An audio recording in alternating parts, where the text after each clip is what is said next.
What is going on, ladies and gentlefish, and welcome back to another creepy, scary horror video. It is Halloween. Well, actually, no, it's not Halloween. It is October, but it's close to Halloween. So in favor of the spooky, scary skeletons type of vibe that we have going on in October, I decided, why not make a spooky tier list video? So today I'm ranking these horror slashers or just horror icons based off of aura. That's simply it. We're just basing them off of aura, and everything is 100% my opinion. So if you disagree with me, please leave it in the comments down below on how you would rank these killers, because honestly I'm very intrigued to see where you guys would rank these characters. But before we get into this video, let me explain the tiers so you understand what I am ranking. Now honestly, these tiers are going to be very self-explanatory, because I don't know if you guys have ever seen this one meme where it's like God, Hacker, Pro, and Noob. So we're doing that with this video. We have God, Hacker, Pro, and Noob, and you guys probably understand what that would mean. And without further ado, let me just get right into this video, because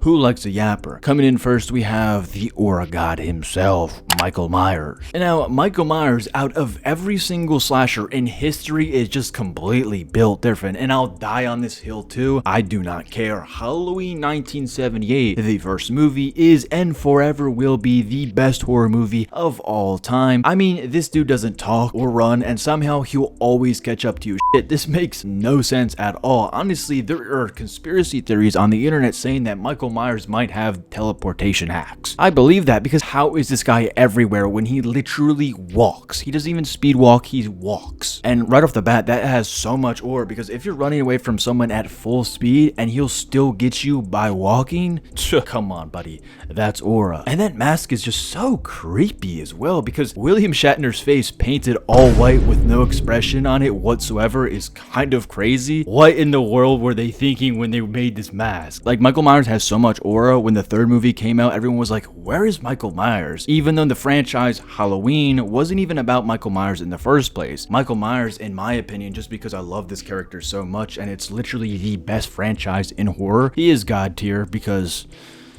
why not? And next we have Pinhead. Who you calling Pinhead? Now, Pinhead, in my opinion, is really underrated. I never really see this guy talked about on TikTok at all. And you know, TikTok is the place that gets everything popular nowadays for the newer generation. I'm not talking about the older generation, because the older generation loves Pinhead. But right off the bat, Pinhead is literally just this classy ass, bougie ass horror killer. Like, this guy is so cool. He kind of reminds me of the TV show version of Hannibal. Like, if Pinhead were to be a human with a normal day job, he'd 100% be a stockbroker on Wall Street, wearing $1,000 Prada suits with snakeskin boots. First of all, let me point this out. Bro has a mini army with him everywhere he goes. Like, he's essentially the president at this point, because he's got security everywhere he goes. And if that doesn't scream aura, then damn, life is just a lie then. And also, look at the pins he's got in his head. Buddy basically created a new fashion trend, except that, you know, he's the only one who could pull it off, since if really any human tried to put pins in their head, they would probably just die from brain damage. And also,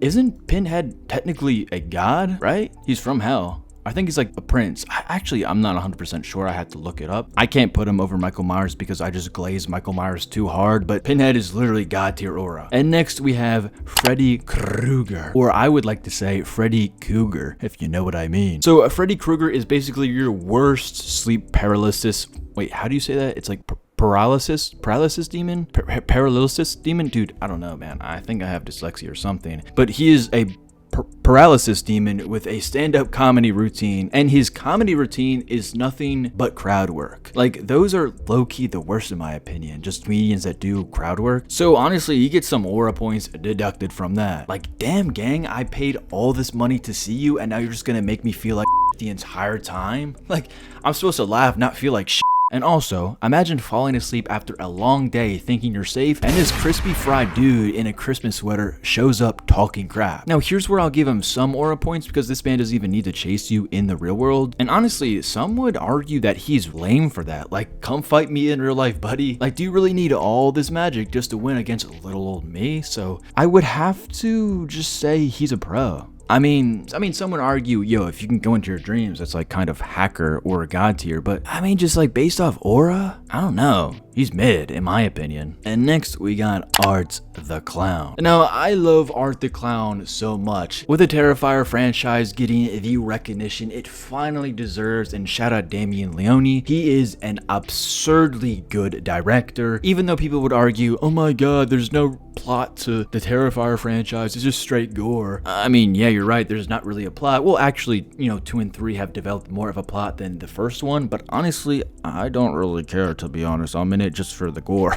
I mean, dude, it's some good gore. This guy, basically, he's a demon, but he feels pain like a human, and he kind of doesn't really have any other super strength. Well, he kind of does, but he's not like Superman or anything like that. Aura points in Hacker because of what this guy does. This guy is, honestly, you could even argue that he could go in god tier, but I mean, I can't put him against the greats like Michael Myers and Pinhead. And I know Freddy Krueger is also a great, 100%, there's no doubt about that, but Art the Clown, man, his aura, like that one bedroom scene where he poured bleach, oh my, I can't even describe it because I think I would even get demonetized. I'm not gonna lie, if you see him in public, you're pissing your pants. And next we have Jason Voorhees. Now Jason is basically that one big dude at school who never said a word, but everyone swore that this guy could bench press a car. Like honestly, bro, there's always that one swole kid in school. And I love Jason a lot actually, but he is 6'5" with that muscle build. Talk about the epitome of looks maxing. This guy is basically every looks maxer's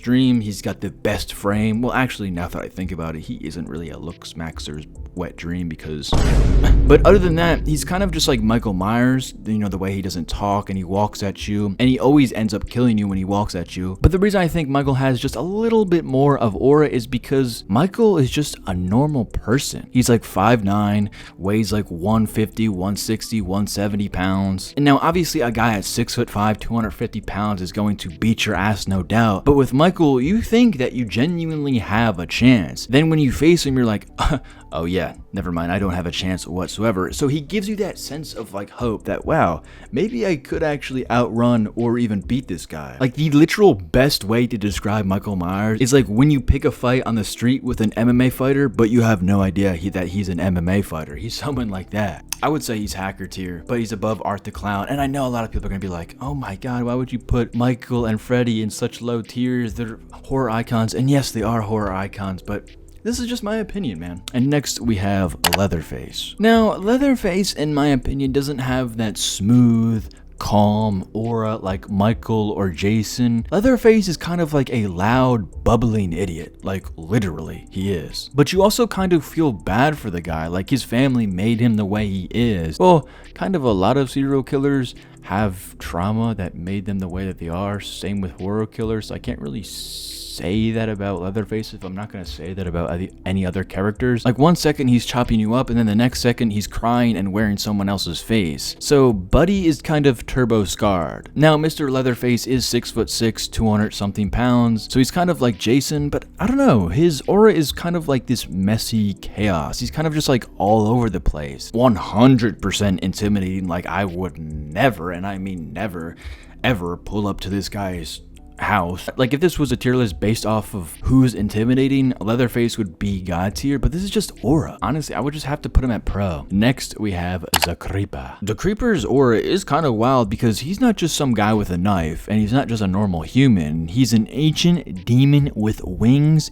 a creepy trench coat, and a murder van straight out of a nightmare. And the scariest part, he doesn't just kill you, he shops for you. Like this guy should work for Instacart. Now here's where he loses some aura points, to go into the god tier. He dips for like 23 years at a time. Like, bro, how are you going to build up that legendary horror energy just to vanish like it's a seasonal job? Like, imagine if Michael Myers only worked every 2 decades.